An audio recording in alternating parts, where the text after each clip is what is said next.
പറഞ്ഞു. അതായത് പിന്നെ അദ്ദേഹം പറഞ്ഞത് നാം അറിവാകുന്നു എന്ന് അദ്ദേഹം പറഞ്ഞിട്ടുണ്ട് എന്നാണ് പറയുന്നത്.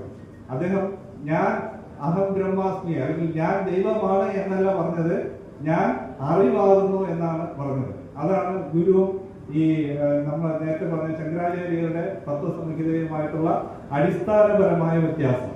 അപ്പോ ഈ ആധുനികതയിലേക്ക് എത്തുന്നതിന് വേണ്ടി ഗുരു ഒരുപാട് പരിശ്രമങ്ങൾ നടത്തി. ആദ്യം അദ്ദേഹം ഈ നദിയിൽ നിന്ന് ഒരു കല്ലെടുത്ത് വെച്ചിട്ട് അതിന് വിഗ്രഹ പ്രതിഷ്ഠ നടത്തുകയാണ് ഉണ്ടായത്. പിന്നീട് അദ്ദേഹം കണ്ണാടി പ്രതിഷ്ഠ നടത്തി.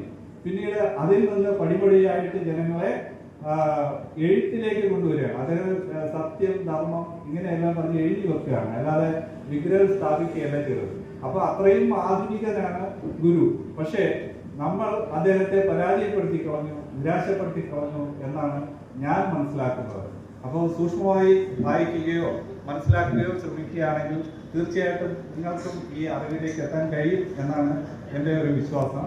എന്തായാലും ശ്രീനാരായണ ശിവഗിരി മഠവും മലയാള വിഭാഗവും ഇങ്ങനെ ഒരു സെമിനാർ നമ്മുടെ കോളേജിൽ നടത്താൻ ആഗ്രഹിച്ചത്, അതിനുവേണ്ടി പരിശ്രമിച്ചത്, അതിന് എല്ലാവിധ ഭാവങ്ങളും നൽകുന്നു, എല്ലാവിധ ആശംസകളും നൽകിക്കൊണ്ട്, ഹിന്ദി വിഭാഗത്തിന്റെ ആശംസകൾ നൽകിക്കൊണ്ട് എന്റെ വാക്കുകൾ നടത്തുന്നു. നന്ദി.